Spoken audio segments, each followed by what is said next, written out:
యాదాద్రి భువనగిరి జిల్లా Yadagirigutta municipal chairman పై అవిశ్వాసం. Yadagirigutta municipal chairman పై అవిశ్వాసం పెట్టాలని కోరుతూ జిల్లా కలెక్టర్ ను కలిశారు కౌన్సిలర్లు.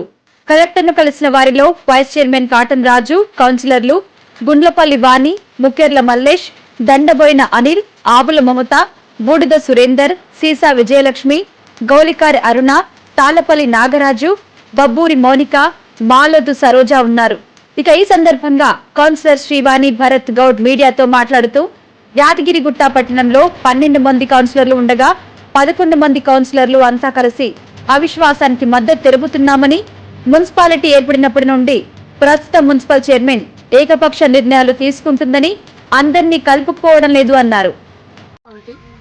మొత్తం 12 వార్డులు 11 మంది ఇప్పుడు చైర్మన్ గారి పైన అవిశ్వాస తీర్మానం కలెక్టర్ గారికి పెట్టడం జరిగింది. ఎంతమంది? 11 మంది. ఓకే, దేని గురించి చెప్పినాం కదా, ఏకపక్ష నిర్ణయాలు తీసుకుంటుంది, ఎవరిని కోఆర్డినేటర్ చేయడం లేదు.